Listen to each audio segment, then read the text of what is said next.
as this one is crushed high and deep out to center field. Canarella going back, twisting around, leaping, making an unreal over-the-shoulder catch as he crashes into the wall. Hello, everybody, and welcome back to another episode of the Bobby Valentine Sports Show. I'm your host, Frank Rampin. Let's dive into another week of the MLB season. Got my Kansas City Royals Bo Jackson baseball jersey on, as the Kansas City Royals have been playing exceptional baseball so far throughout this season, and really the entire AL Central. The entire AL Central at one point this week had the same amount of teams at or above 500 than the entirety of the National League.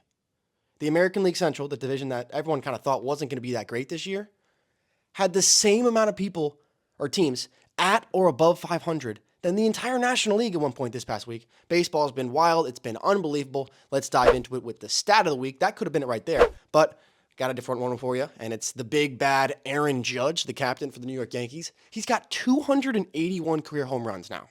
281. He hit one last night. That's two more than any other player in his first 1,000 career games. Yesterday was his game number 902. So he's still got 100 more games, 98 more games until he gets to 1,000, and he's already got two more home runs to the next closest guy. 281 career home runs through 902 games. Aaron Judge is on a historic pace. It's a shame that he got into it a little bit older than most, but I mean, he is unbelievable. So let's dive in from the stat of the week to the play of the week. This one's going to take us to Citizens Bank Park in Philadelphia. Colin Ray on the mound, throwing to Bryson Stott. Hits one off of Ray's foot. Going to be a tough play. He shovels it with the glove, backhanded to get the out. Look at this play by Colin Ray. What an athletic move. I don't know if I've ever seen a better backhanded flip like that in my life, and especially it comes from a pitcher. What a play. Look at this. Had some velocity on it too, just to barely get Bryson Stott by a half step. What an unbelievable play that was from Colin Ray. Didn't mean to rhyme that, but I did. Wow, that was unbelievable. And now we'll go from that type of unbelievable to holy cow. What just happened? And I know the game of the week is usually an MLB game. That's how this works. This is the MLB Weekly rundown. But this is a baseball channel. We're a sports channel. We're going to talk about the sports that are happening right now. So we're going to go from the play of the week. We saw Colin Ray shoveling backhanded flip to get Bryson Stott at first, to the game of the week. And this is actually going to be a college baseball game. Florida versus Clemson, super regional game number 2 at Clemson. Clemson was the host team, and Florida actually took game 1 on the road. So if Florida wins this game, they punch their ticket to Omaha and to the Men's College World Series. They are taking on Clemson. This game turned out to be unbelievable. Two-way sensation Jack Caglione. He started things off early. He was also on the bump. So let's pick things up in the bottom of the first inning here. Gators are the home team, as they were the away team yesterday. They kind of flip-flop back and forth. So after Caglione gets through a clean top of the first inning, he comes up in the bottom half for at-bat number 1. So the big, bad, dangerous Jack Caglione, 30 home runs in back-to-back seasons, the two-way player. 0-1 pitch blasted out to deep center field. That one's going to clear the batter's eye. What an absolute nuke from Jack Caglione. Canarella can only just look. We'll see more from him later on in this game if you watched. But look at this pimp job from Caglione. He knew that one was gone. Over the batter's eye. Took a good look. Tossed the bat away. What a swing from Jack Caglione. 2-0 Florida early in the first.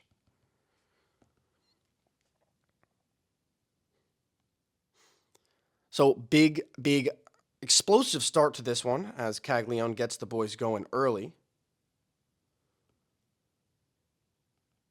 So now let's jump ahead here into the third inning, I believe. Excuse me, while I'm getting added up here by YouTube. Top of the second, 2 outs.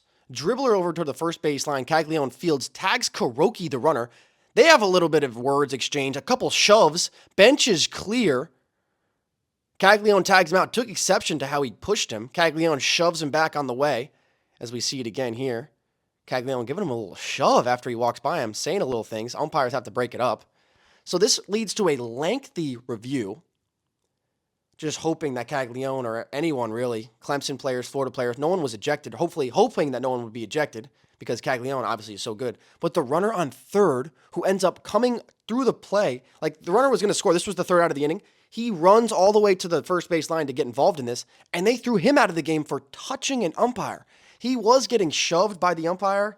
I didn't really see much to throw this kid out. It was very, very tough. Runner on third, ejected.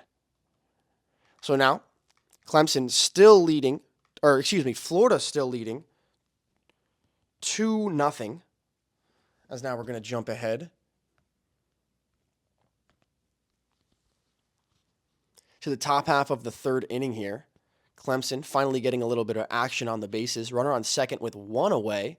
That one's ripped into the right center field gap. That one's going to get back to the wall. Short hops up against it. Jacob Henderleiter, RBI double, cuts the Florida lead in half. 2-1. Florida still on top, but the Clemson offense getting going. Nice swing there to stay on that one from Caglione. Looked like a change up there that from him. Henderleiter, nice piece of hitting to shoot it the other way off the fence for an RBI double. Couple batters later, Blake Wright sends a high fly ball deep center field off the camera stand. 2-run home run, puts the Tigers on top. 3-2 Clemson in the third. So back and forth affair early on. Fireworks already. Caglione getting into it with one of the Clemson players. Ejections on the Clemson side. So wild game already, and we're only two innings and 2 outs in. So then Caglione actually settles in, gets through the end of that inning. As now we're going to move into the bottom half of the third inning. Clemson on top 3-2. Colby Shelton lines one into the right center field gap. That's going to bring home the tying run. So right, just like that, Florida back into it, 3-3 ball game quickly. So now to the bottom of the fifth inning. Florida threatening once again. 3-3 still our score. And now the bases loaded with just 1 out. Colby Shelton, man who drove in the tying run back in the third, he comes back up to the dish for his next AB. Bases loaded, 2-2 count. Rips a hanging changeup, another one into the right center field gap. This time it's going to bring home 2. 2 RBI single from Colby Shelton. 3 RBIs in his last 2 at-bats. Puts the Gators on top 5-3 here in the fifth.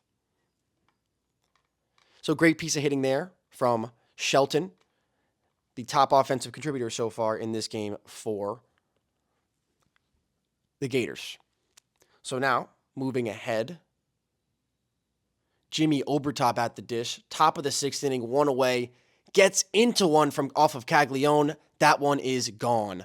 Bomb of a home run from Obertop, 5-4. Gators now lead just by 1. What a swing that was from Obertop. The low and in fastball just obliterated. 106 miles an hour off the bat, keeping the Tigers' offense hot. So 5-4 ball game here, back and forth. Just a crazy, crazy game this was. Treat to watch if you're a baseball fan. And these regionals, this entire NCAA playoffs for college baseball has been unbelievable. So now, Brody Dene hammers one deep out to right center field. 2-run home run to extend the Gators' lead 7-4 now. That one hit halfway up the roof and bounced over the thing to the opposite field. Smash from Dene to right center field. That ball was clobbered. So now moving ahead later in this ball game, 7-4, Gators still on top.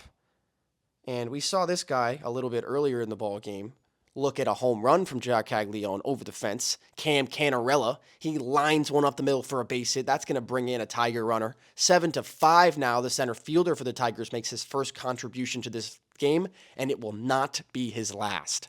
Great swing from him to stay inside that one. Right back up the box, cutting into the Gator lead. So now Tristan McClatty coming up now here. Top of the 8th inning. Still 7-5 the ball game. McClatty really battling here. Works a 3-2 count. Rips one through the right side for a base hit. That's going to allow another Tiger runner to come in and score. 7-6, and the Gators to lead by just 1.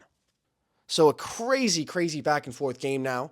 7-6 the ball game, as now I'm getting double added by YouTube. We're going to have to give a little second for that one. But what a game this was. This Super Regionals have been a great, great watch.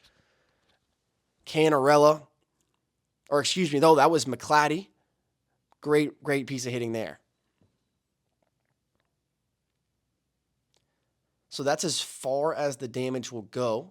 The Gators able to get out of it. 1 run, they still cling to the lead. So now, bottom of the 8th inning, Caglione walks, so he's aboard at first. Batter is Ashton Wilson. Hammers one high and deep out to left center field. That one is gone. Extends the Gators' lead with a 2-run home run. 9-6 the advantage now off of the Ashton Wilson 2-run bomb. So now, heading into the final frame here. 3-run lead for the Gators. They're going to need to make something happen is Clemson.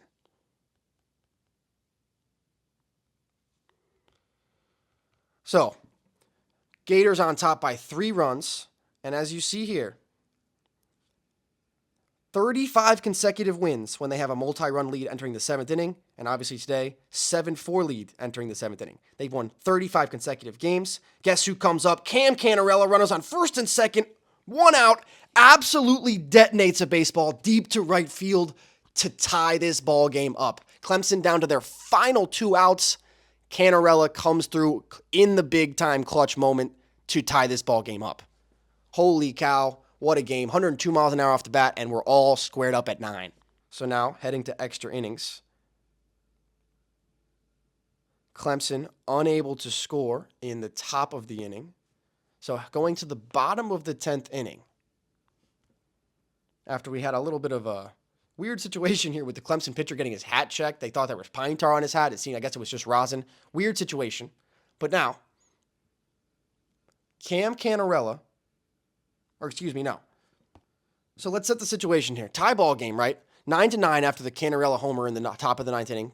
Tied things up. Later on, we're moving to the bottom of the 10th inning. Runners on first and second for the Gators with 2 away, First and second, 2 away. Bottom of the 10th inning, winning run, just 2 bags away on second. Single or really anything to the outfield has a chance to win this game. So let's see what's going on here. Head to the bottom of the 10th inning here, as this one is crushed high and deep out to center field. Canarella going back, twisting around, leaping, making an unreal over-the-shoulder catch as he crashes into the wall. Are you kidding me? There's absolutely no way. Season on the line. Clemson season. If that ball hits the ground, season over. Canarella, fully dead sprint back to the track at the wall, up the little hill they have in Clemson. He didn't even catch that ball in his glove. Hit off his wrist, and he squeezed it against his body to save the Tigers' season. Are you kidding me? That alone could have been the play of the week. Had to do this game of the week because that play was just absurd. We got to watch it again. Let's watch the whole thing again. Are you kidding me? Are you actually kidding me? First of all, what a swing here. Beautiful piece of hitting. Blasted off the deep center field. Bad jump by Canarella. Goes to his right initially. Oh my God. Makes up for it with a crazy over-the-shoulder route change. And then he just Willie Mays leaps at the wall, yanks it against his... I don't even know. I'm out of words. I'm lost for words for this play. With the season on the line, Cam Canarella, 2 separate occasions. Season on the line in the 9th inning. They're down by 3. What does he do? Pops a homer out to tie the game.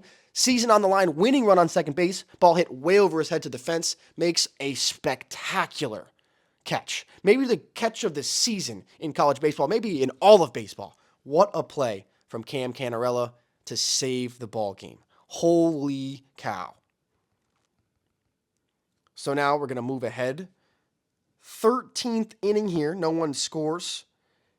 Alden Mathis hammers one deep to right. That one's going to get out of here off the roof of the building. Bat spike from Mathis. He's fired up, getting the boys going. What a swing. The Tigers on top 10-9. All over that baseball. Absolutely detonated. 107 miles an hour off the bat.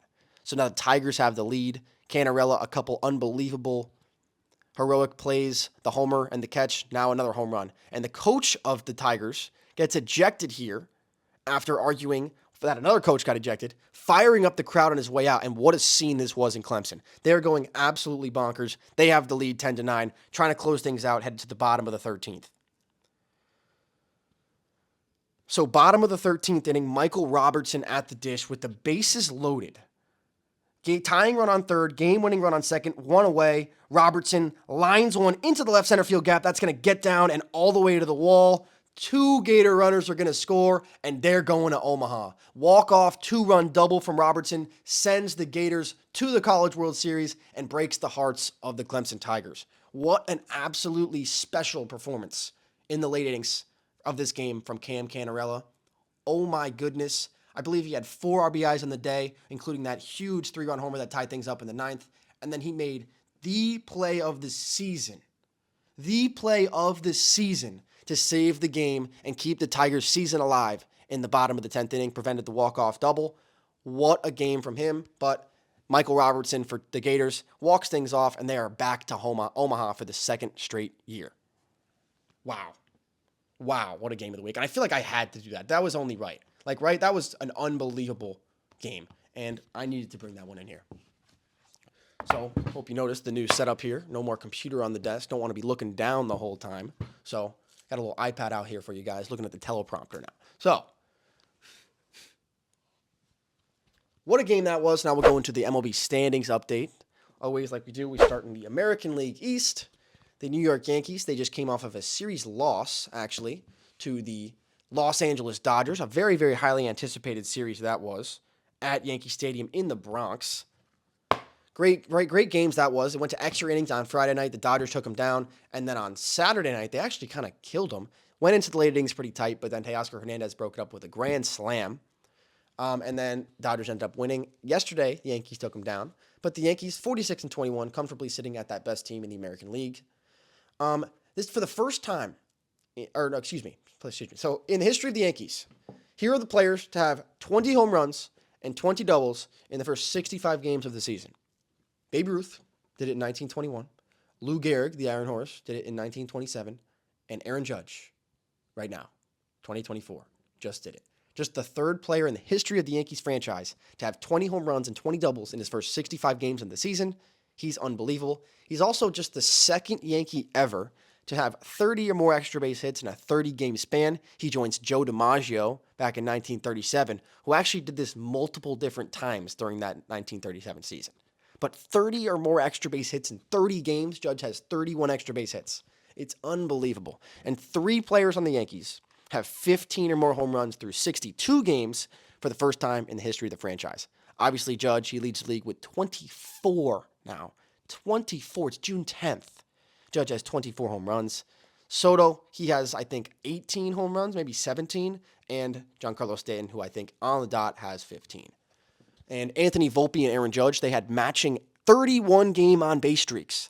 That was the first teammates in the MLB to do that since Rafael Furcal and Andrew Jones back in 2003 for the Braves.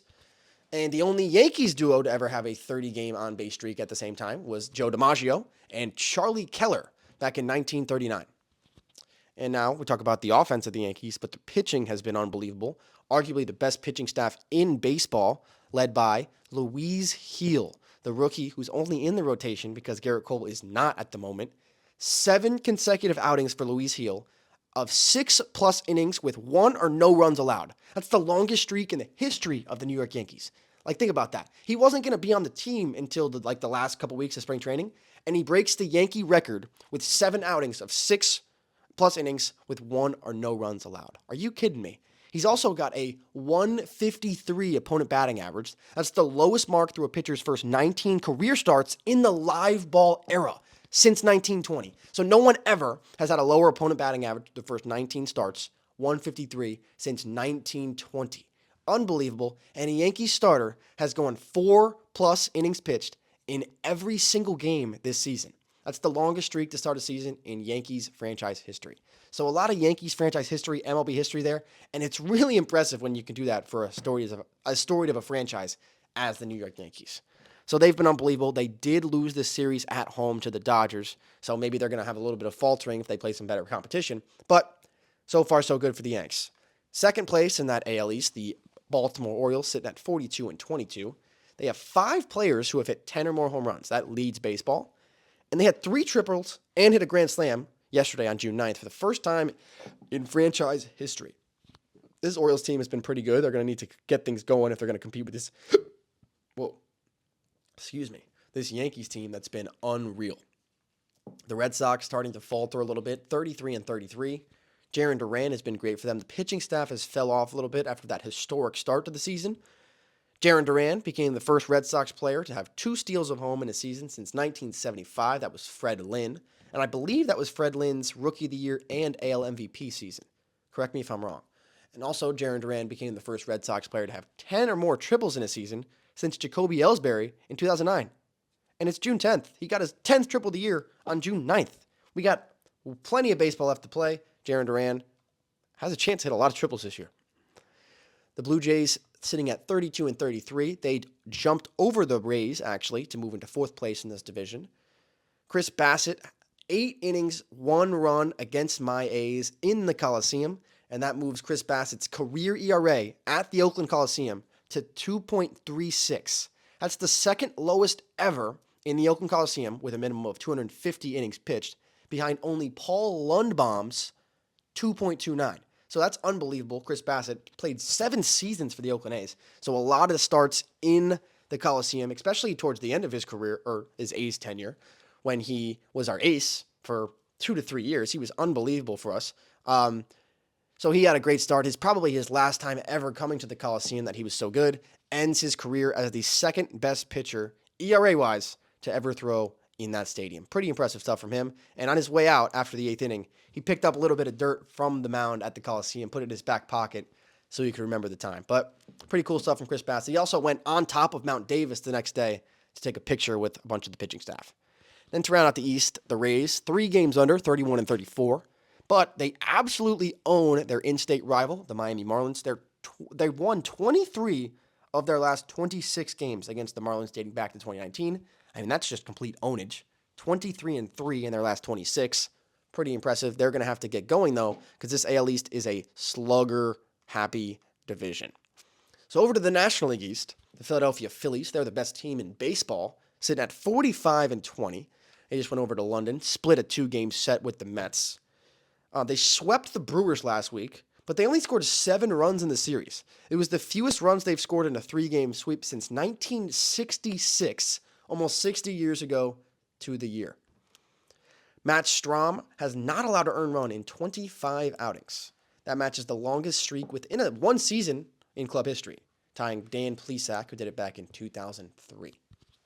So the Phillies have been great. They did lose yesterday, the last game in London, to the Mets off of a crazy play. We'll talk about that one in a little bit when we talk about the Mets. Atlanta Braves, they've been a little bit shaky since the Ronald Acuna injury. They really have been. They're sitting at 35 and 28 now. Max Fried has still been very good. Chris Sale had a little bumpy start against my A's. That was the game of the week last week, but he's been still pretty solid. Max Fried tied a career high, had 13 strikeouts against the Red Sox at Fenway Park, tied with the most strikeouts in a game at Fenway Park by a National League pitcher ever. Tied Steven Strasburg, who did it back in 2012, and he shut out the Red Sox. Or not him, they did. The Braves shut out the Red Sox on Wednesday, first time shutout. Or excuse me, they were shut out by the Red Sox. The Braves got shut out by the Red Sox for the first time since 2023. They won 182 games without being shut out, the 5th longest streak since 1901. Matt Olson has been the Iron Man of current baseball. He's played in 520 consecutive games and counting. Only 6 other streaks of 500 or more since 2000. So that's a pretty rare company to be in. Nobody really plays every day now anymore. It's pretty impressive stuff. He's played in 520 consecutive. Here are the longest streaks since 2000. Miguel Tejada played every game from 2000 to 2007. Over 1,000. This is the only one that's over 1,000. It's not close. 1,152 games played. Whit Merrifield is second, 2018 to 22, 553, followed by Prince Fielder, who did it from 2010 to 14, 547. A-Rod had one from 2000 to 2003 where he played 546 consecutive games. Hideki Matsui had one from 03 to 06 where he played 518 in a row. And then Mark Teixeira from 04 to 07 played 507 consecutive games for the Yankees. The Washington Nationals, they just beat the Atlanta Braves in a series, so they've been pretty solid. Their young players have been pretty good. Lane Thomas, C.J. Abrams has been very good. Much better offensively this year than I think many people would have thought. But they're still sitting 5 games under at 30 and 35. But, I mean, I think that's probably better than a lot of people would have thought. The New York Mets, 28 and 36. I mentioned they split a series in London with the Phillies. I mean, they just can't really get out of their own way. They did pick up a nice win on the comeback win on Sunday in London. They almost gave it away in the bottom of the ninth, but they did win the game. Luis Torrens, he got called up because of the injuries they've had at catcher. Hopefully Francisco Alvarez will be back. I actually saw him play for the Brooklyn Cyclones on Sunday. Went over there. Shout out, Bill. Happy birthday, brother. Luis Torrens turned the first game-ending 2-3 double play, Broken bat by Castellanos, picked up by Torrens, turned around, stepped on home plate, fired the ball to first. It was the first game-ending 2-3 ground ball double play ever recorded in MLB history. Ever. To end a game. Crazy. And that ended the London series. Hopefully the British fans got the treat out of that one. Hopefully they get a little bit more excited about baseball, seeing a play that's never happened before in the history of the game. The Marlins sitting 22-43, over 20 games under 500. Not a very good look. So let's go to the Central divisions. The Guardians, leading the American League Central, they are 20 games over 500, 42-22. They've won 40 of the team's first 60 games for just the third time in the wild card era since 1995. That's when the wild card started. They did it in 95 that first year, and they did it in 99. So this is just the third time they've done it, and the first time they've done it since 2000. And the Kansas City Royals put on the Royals jerseys because they've been so good this week. This would have been the game of the week. I'm sorry, Kansas City fans. This is why I wore the jersey. But that college baseball game I watched yesterday was absurd. I had to do it. But the Royals, they were down 7-0 after the top of the first inning at home in Kansas City. They were losing 7-0. It eventually got even bigger to 8-0. And then they came back to walk the game off 10-9. It was an unbelievable comeback, capped off by a Bobby Witt game-tying triple, and then he came in to score on a fielder's choice by J.P. Crawford. Great play by him, but he couldn't get the ball out of his glove. But an 8-0 comeback for the Royals. They were down 7-0 after the first. 10-9, they walk it off, and Bobby Witt Jr., he's been unbelievable. It's either going to be him or Gunnar Henderson who's going to start the All-Star game as the American League shortstop. We're not sure which one it's going to be yet. That's probably going to be the tightest race in anything you can think of for both leagues. Who's going to start at American League shortstop? Is it going to be Bobby Witt or is it going to be Gunnar Henderson? So we'll see how that comes to fruition in the next month as we get ready for All-Star festivities. Sitting in third place in the Central at 3 games over 500. Oh, let me mention the Royals. 39-27 is their record. But the Twins, I just mentioned them, 34-31 record. Royce Lewis just returned. He was out after his first game of the season. On opening day, he homered, right? On opening day, I think it was his first or second at bat. And then he was running to third later in the game, and he pulled his quad or tore his quad, hurt his leg really bad. He was out bad for the first 2.5 months of the season.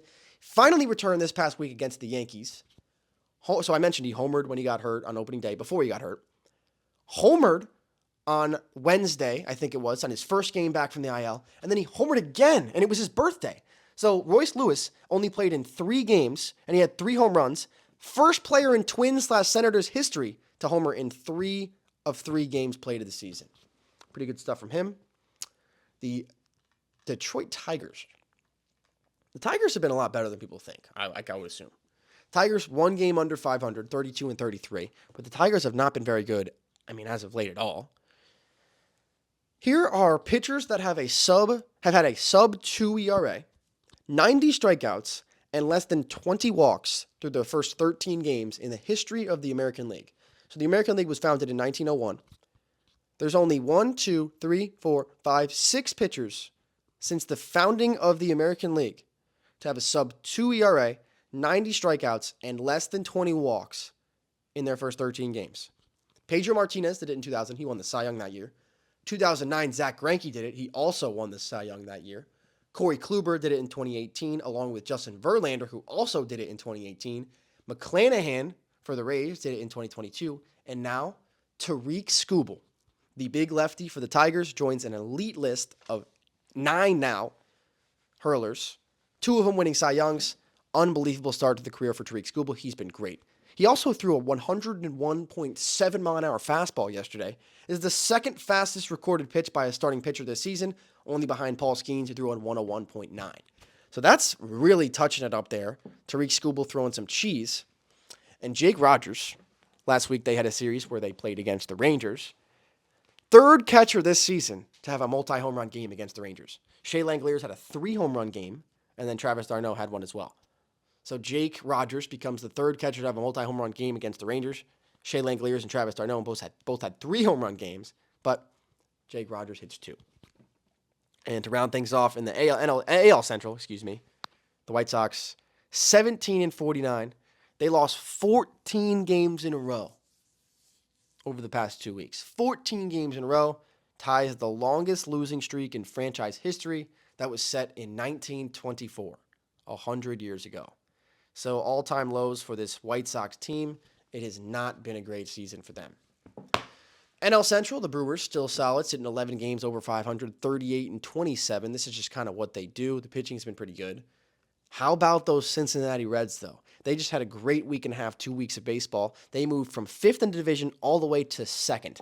Given they're still 2 games under 500, 32-34, but the entire National League is pretty much under 500. This National League is really up for grabs. It's anyone's wild card race. It's going to be interesting to see what happens over the next couple months. See if that gets a little bit tightened up or still if this door is wide open all year. Ellie De La Cruz just played his first full season in the big league. So he got called up last year. He finally played 162 games. And through those 162 games, 67 steals and 57 extra base hits. First player since 1900 to have 65 or more steals and 50 or more extra base hits within 1 year of his first game in the league. Pretty impressive stuff from Ellie De La Cruz. He's electric. If he can just cut down on the strikeouts, he could be an MVP type player. He's already one of the most electric players in baseball, whether you like it or not. He can hit the ball as hard as anyone, he can throw the ball as hard as anyone, and he can run as fast as anybody. He's a true 5-tool player. He just needs to not strike out as much. He's on pace, so I just said, is 67 steals and 57 extra base hits in that first year. He would also, I think, would have like 27 home runs out of those 57 extra base hits. So pretty solid, along with 73 RBIs that he had in his first year, right? That would be a pretty solid season to just say right there. Nice. But he'd have 230 strikeouts. That's way too many. He's got to cut those down. They completed their first sweep of the Rockies at Coors Field since July of 2012, 12 years ago. The Cubs, they've been a little bit struggling over the past couple weeks. They're 32-34 as well. Imanaga, he regained himself after 2 kind of shaky starts. He had a good one the other day. He's only walked 11 people this year. That's the fewest by any Cubs pitcher in the first 12 starts since 1901. He has been great. I hope he continues his dominance. The Cardinals, they're 31-33. This National League is crazy weird. Like I've mentioned, they still have a chance. They went on a 2-week span where they were really hot, went from 5th in division all the way up to 2nd, kind of like the Reds did. But like this could happen within 3 days. People could just shoot up the list, shoot out down the list after a couple 5 bad games. It's going to be a really interesting National League race. It's going to be weird to see what happens. And the Pirates, they're 31-34. Their bullpen continues to let them down, but we had a crazy matchup last week between Shohei Ohtani, arguably the best player in baseball, and Paul Skeens, who's arguably one of the most electric pitchers in baseball. So they matched up last week. The Pirates actually won the series against the Dodgers. They took both the first 2 games, and the Dodgers didn't score. Oh, wait, no, they did. They scored in the second game. What am I saying? They didn't score in the first one. But on the Paul Skeens start, the Dodgers did lose. So let's talk about it, though. Paul Skeens versus Shohei Ohtani. First AB. This was a big-time matchup. The crowd, you could feel the buzz, and I was like, okay, this is going to be awesome. 101 blew it by Ohtani. 100 blew it by Ohtani. 101 again. 1, 2, 3 strikeouts. See you later, Shohei. He became the first pitcher in the pitch tracking era, so that's since 2008, with a 3-pitch strikeout, and every pitch was over 100 miles an hour and induced a swing and a miss ever. And it was against Shohei Ohtani. How about that? What a psycho. So then, Ohtani, of course he remembers that. He's not too happy about it. Goes back to the dugout, thinks about it for a couple innings, because obviously he's not playing the field this year. Well, he hasn't really played the field ever. He doesn't pitch anymore. He's just a DH. Shohei Ohtani has about 2 or 3 innings to think about Paul Skeens. Works a 3-2 count in his next at-bat. Gets a 100-mile-an-hour fastball and tattoos it over the center field wall, homering him off of this in his second at-bat. First career extra base hit for Shohei on a 100-mile-an-hour pitch. He's 5 for 15 overall, and he was the first player to homer off of a Paul Skeens fastball. So power on power there. That was an unbelievable matchup. Fireworks all around. And Aroldis Chapman. How about Aroldis Chapman? He came back this past weekend and threw multiple pitches. 2 pitches and a couple at 103. But he threw multiple pitches at 104 miles an hour. What the hell is that? He's 36 years old now. Where did he just reach back and get that now? So now, Aroldis Chapman owns the fastest pitch in the StatCast era by a Red, a Yankee, a Cub, a Royal, a Ranger, and now a Pittsburgh Pirate. And he's 36 years old, throwing 104 miles an hour. How is that a thing? Fastest pitch in the StatCast era for 6 different teams, and he's 36. Ridiculous. O'Neal Cruz, another freak specimen that the Pirates have, hit a 462-foot home run into the Allegheny River in right center field. He didn't go over the Clemente wall on right. He went into the Allegheny to right center field. 117.7 miles an hour off the bat, 462 feet, the highest exit velocity for any Pirate home run since StatCast began tracking back in 2015. He's a freak. So to wrap things up out west, starting with the American League, the Seattle Mariners, 37-30. Julio Rodriguez hit a home run off of a 102.5 mile an hour Mason Miller fastball. 102.5. Mason Miller came in to get a save.